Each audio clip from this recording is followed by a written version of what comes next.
Man can experience real and lasting happiness only when he realizes the true nature of his life. Because of his ignorance, he, the immortal spirit, identifies himself with his perishable body. This gives rise to the feeling of I and my, which is the significance of all the subjects. It is a different fact that the individual enters moving, though he is not aware of it while being in the state, the body ceases to function beyond the limits of non-creation, needed to see. The mind and the intellect also consequently.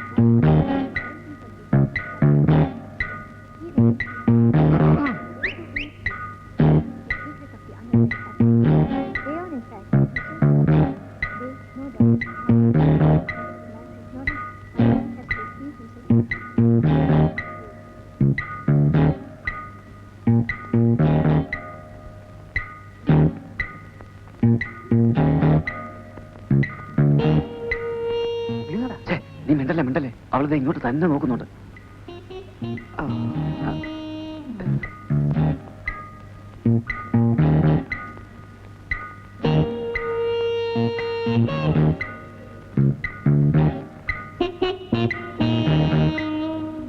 എടാ അവൾ നോക്കുന്നുണ്ടാ, കൊടുക്കട ഒരു flying kiss.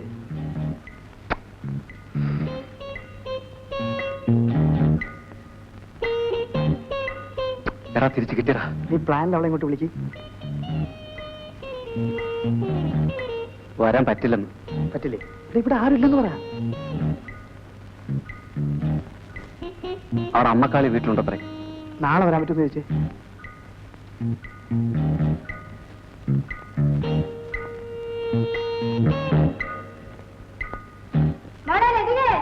അയ്യോ അമ്മ. ഓ, നശിച്ച തള്ളക്ക് വിളിക്കാൻ കേട്ട നേരം. അല്ലല്ലയാ, നാളെ അവളിങ്ങോട്ട് വന്ന നിന്റെ കാര്യം എന്ത് ചെയ്യും? അതിനല്ലടാ പണി. നീ അവിടെ ഇരി. നീ പ്ലാനിൽ പാർട്ടിയെ വിളിച്ചകത്തേക്ക്. ക്ലൈമാക്സ് ആകുമ്പോൾ സാർ വരുന്നു. അബദ്ധം പറ്റി വന്നതുപോലെ സാർ തിരിച്ചും പോകുന്നു. ഇത് വെച്ച് വേണം നീ കളിക്കാൻ. എവിടെ? Very good idea. കൊറേ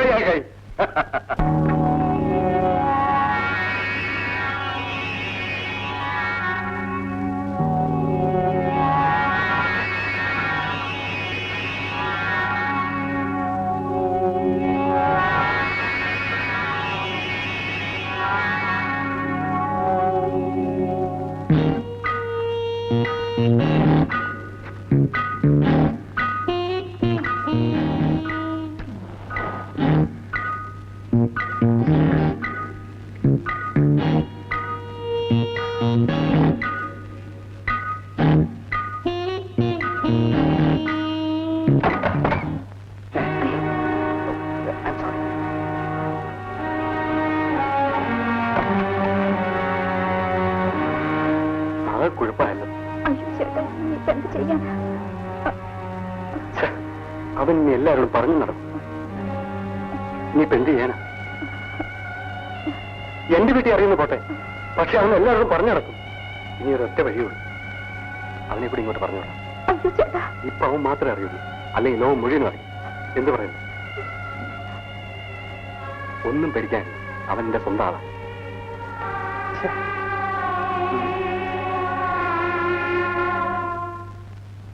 നീ എന്താണ് ഈ കോലത്തില്? ഉണ്ടല്ലേ, അടുത്ത വീട്ടിലെ പെണ്ണകത്തുണ്ട്. എന്തിനാടാ ഈ പാവൊക്കെ ഒരു തല വെക്കുന്നത്? ഇനി പോടെ, ഒരു മഹാത്മാഗാന്ധി. ഞാൻ പോയ അളിയ എല്ലാം ശരിയായിട്ടുണ്ട്. ഉടനെയാക്കായി. ഇവനെന്താ ഉപ്പ് സത്യമായിട്ട് തോറ്റമായി നിൽക്കുന്നത്? എന്തിനാടാ പാവപ്പെട്ട പെൺപിള്ളാരെയൊക്കെ? അയൽപക്കമാണ്. ചുമ്മാ പോടാ. പെണ്ണെന്ന് പറഞ്ഞാൽ പൂജിക്കാനാണ് എന്റെ വിചാരം. അതിനാണ് അവിടെ ദൈവങ്ങളുള്ളത്. അറിയാത്ത പിള്ളക്ക് ചൊറിയുമ്പോ അറിയും. അന്നാ സാർ ഒരു കാര്യം ചെയ്യും, ആ മോളത്തെ മുറി പോയിരുന്നു ചൊറിയ.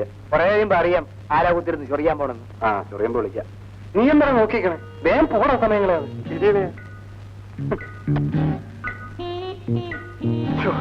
ഒരു മൊത്തം റിലാക്സേഷൻ. Happy day.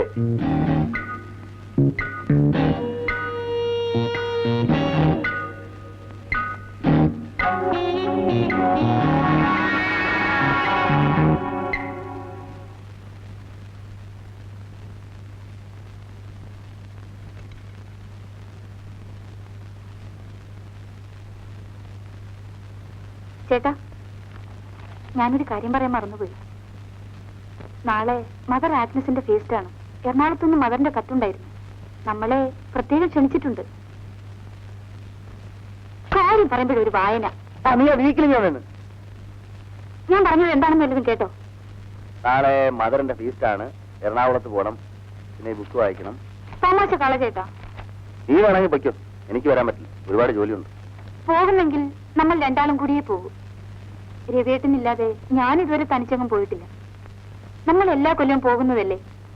നമ്മൾ ചെന്നില്ലെങ്കിൽ മകൻ എന്ത് വിചാരിക്കും? ഞാൻ 12 വർഷം ജീവിച്ചത് അവിടെയാണ്. എന്റെ അമ്മയായിരുന്നു അവർ. എല്ലാം രവിയേട്ടൻ അറിയാവുന്നതല്ലേ. ഞാൻ അന്ന് അനാഥാലയത്തിൽ വന്നില്ലായിരുന്നെങ്കിൽ നമ്മൾ തമ്മിൽ കാണാനോ ഇങ്ങനെ ജീവിക്കാനോ ഒക്കുമായിരുന്നു. എങ്കിലും ഞാൻ ഏതെങ്കിലും ഉദ്യോഗസ്ഥയായ ഒരു നല്ല പെൺകുട്ടിയെ വിവാഹം ചെയ്ത് സുഖമായിട്ട് ലാവിശായിട്ട് ജീവിച്ചേനെ. അച്ഛനെയും അമ്മയും ധിക്കരിച്ച് വീട് വിട്ടിറങ്ങി പോരേണ്ടി വരില്ലായിരുന്നു എന്നുകൂടി പറയും. അതായിട്ട് എന്തിനാ പറയാണ്ടിരിക്കുന്നത്? രണ്ടിന് നന്നായിട്ട് സംസാരിക്കാൻ അറിയാം. മലയാളം എമ്മയല്ലേ. നാളെ അവിടെ പോയാ പോരെ. കത്ത് ബാഗിൽ നിന്ന് വന്നപ്പോഴേ ഞാൻ വായിച്ചു. പോണോന്ന് തീരുമാനിക്കുകയും ചെയ്തു. പോരെ. മിനിക്കുട്ടിയോടെ? മിനിക്കുട്ടി, മിനിക്കുട്ടി. നീ അവിടെ ഇരിക്കും. മോൻ അടുത്ത മുറി ഞങ്ങൾ കിടത്തിയാൽ മതി. അല്ലെങ്കിൽ നമ്മുടെ കാര്യങ്ങളൊക്കെ കുഴയും. അവൾ തനിച്ച് കിടക്കില്ല. ഈ കുട്ടികളെ അടുത്ത് കിടത്തിയുള്ള ക്രിയകളുണ്ടല്ലോ, അത് അപകടമാണ്.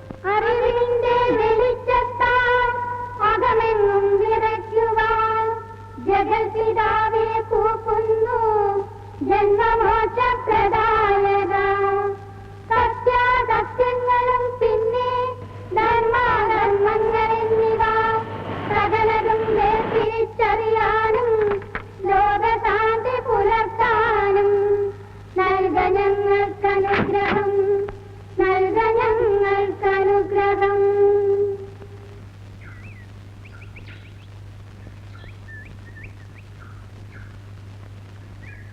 ഇത്രയും സമയം കാണാതിരുന്നുകൊണ്ട് നിങ്ങൾ ഇനി വരില്ലെന്ന് കരുതി. ട്രെയിൻ ലേറ്റ് ആയിരുന്നു. സ്റ്റേജ് ബാങ്കിൽ തന്നെയല്ലേ? അതെ. മോള് നന്നായി പഠിക്കുന്നുണ്ടല്ലോ. അവള് പഠിക്കാനൊരല്പം മോശമാണ്. മോള് അമ്മയെ പോലെ പഠിച്ചു മിടുക്കിയാവണം കേട്ടോ. വരൂ.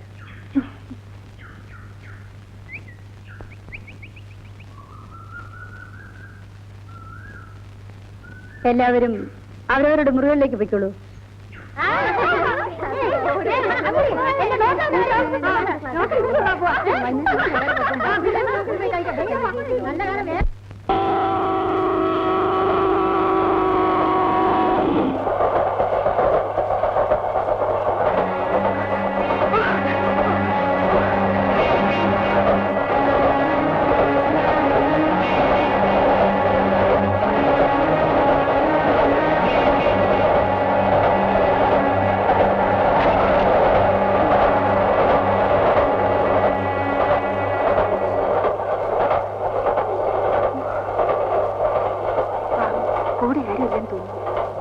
നീയാണെങ്കിൽ രാത്രി ഇങ്ങനെ ഇറങ്ങി നടക്കൂ. ഇപ്പോഴത്തെ പെൺകുട്ടികളെ സമ്മതിക്കണം. ആരും ആശ്രയത്തിനല്ലേ, പിന്നെ എന്ത് ചെയ്യും? നീ ആ കുട്ടിയോട് ഇങ്ങോട്ടിരിക്കാൻ പറ. ഇവിടെ ഇരിക്കാം. വരൂ. ചിലപ്പോൾ നീങ്ങിട്ട്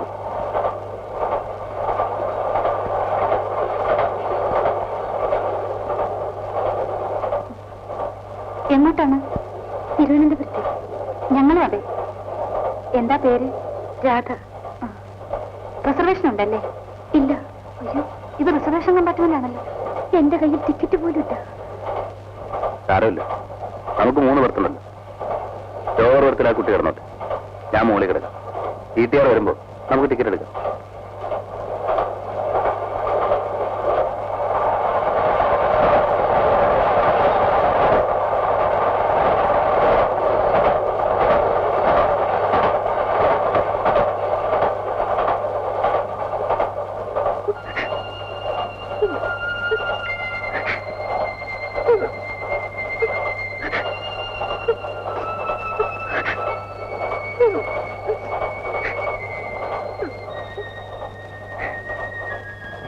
രാധേ,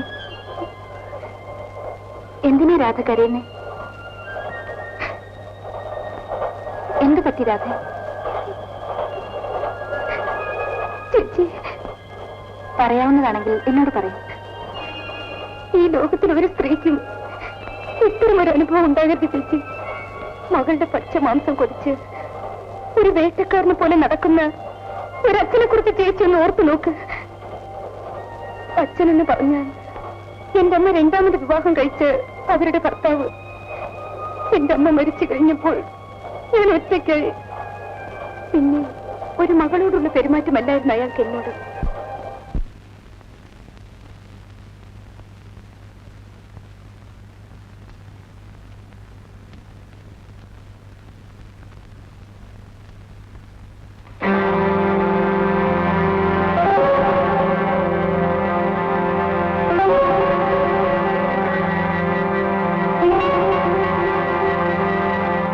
എന്താടി ഇത്ര രജിസ്റ്റർ വായിക്കുന്നത്? പല പ്രേമകഥകളായിരിക്കും അല്ലേ? നീ എന്താടി പന്തം കണ്ട പെരിച്ചായ പോലെ നോക്കുന്നത്? ഇങ്ങോട്ട് വാടി.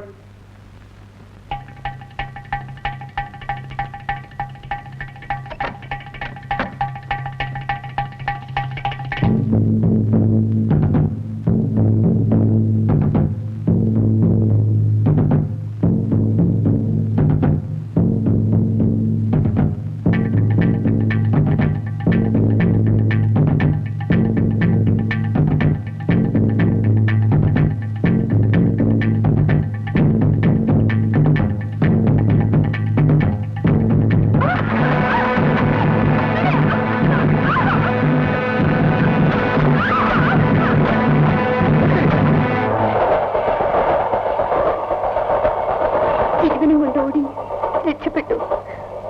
അയാൾ എന്റെ പിന്നാലെ കുറെ ദൂരം ഓടിക്കാണും. ഭാഗ്യത്തിന് വണ്ടി കിട്ടി. തിരുവനന്തപുരത്ത് ആരുണ്ടോ? വേണുവേട്ടൻ. അമ്മാവിന്റെ മകനാ. എന്റെ വേണുവേട്ടൻ മാത്രമേ എനിക്കിനി ഒരു ആശ്രയമുള്ളൂ. വേണു തിരുവനന്തപുരത്ത് എവിടെയാ താമസം? അഡ്രസ് അറിയാമോ? വേണുവേട്ടന്റെ അഡ്രസ് എന്റെ കയ്യിലില്ല. എന്ത് ജോലിയാ? Medical representative. ഏതായാലും രാധ സമാധാനായി കിടന്നുറങ്ങും. നേരം വെളുക്കട്ടെ, നമുക്ക് അന്വേഷിക്കാം. ഇല്ലാ സമയത്ത്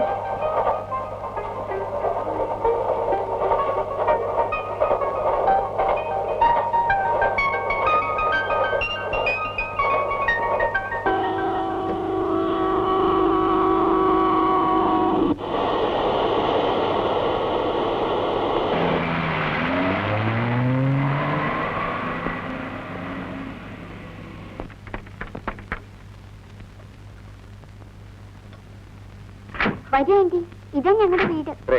വരൂ രാധ.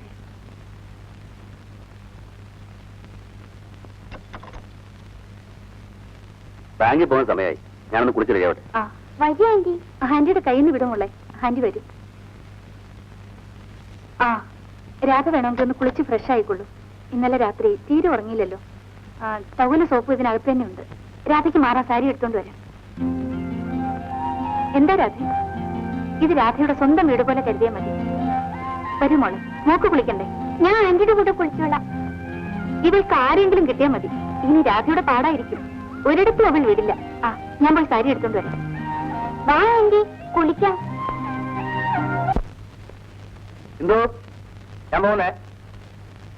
എന്താ? ഉച്ചയ്ക്ക് ഊണ് കഴിക്കാൻ വരും? ഇല്ല, ബാങ്കിൽ ഒരുപാട് ജോലിയുണ്ട്.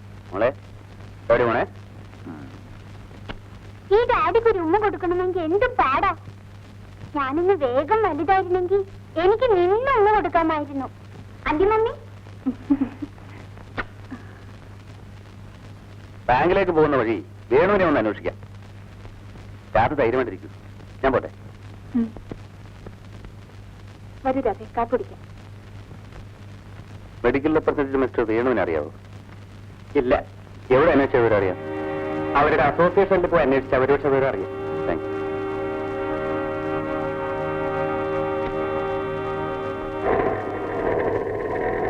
വേണു മദ്രാസിൽ ഒരു കോൺഫറൻസിൽ പോയിരിക്കുകയാണ്. പുള്ളി എവിടെയാണ് താമസിക്കുന്നതെന്നറിയാം. ഫ്രം അഡ്രസ് എനിക്കറിയില്ല. വന്നാൽ ഇവിടെ റിപ്പോർട്ട് ചെയ്യും. എന്ന് വരുമെന്നറിയാമോ? കൃത്യമായി പറയാൻ പറ്റില്ല. ശരി, ഞാൻ പിന്നീട് ഒന്ന് കണ്ടോളാം. ബൈ.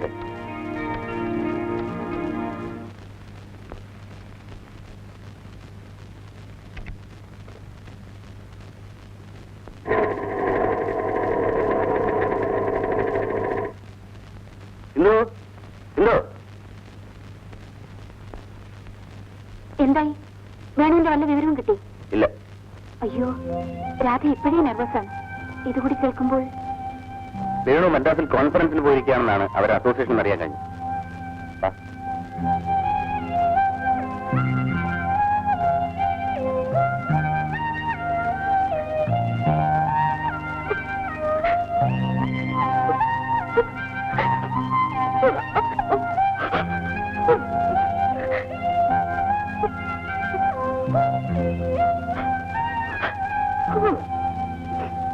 രാധേ രാധേ, എന്താ ഇത്? കൊച്ചുകുട്ടികളെ പോലെ എഴുന്നേൽക്കൂ. നമുക്ക് വേണുവിനെ കണ്ടുപിടിക്കാം. രവിയേട്ടൻ അന്വേഷിക്കുന്നുണ്ട്. വേണുവേട്ടനെ കണ്ടില്ലെങ്കിൽ ഞങ്ങളൊക്കെ ഇവിടെയില്ലേ? ഞാനൊരു അനാഥയാണ് ചേച്ചി. അങ്ങനെ വിചാരിക്കരുത്. നിനക്ക് എത്രയെങ്കിലും ബന്ധങ്ങൾ ഈ ലോകത്തുണ്ടല്ലോ. എന്റെ കല്യാണം കഴിയുന്നതുവരെ എനിക്കാരുമില്ലായിരുന്നു. അച്ഛനും അമ്മയും ആരും. ഈശ്വരൻ നിന്നെ കൈവിടില്ല. നീ വിഷമിക്കാതിരിക്കൂ.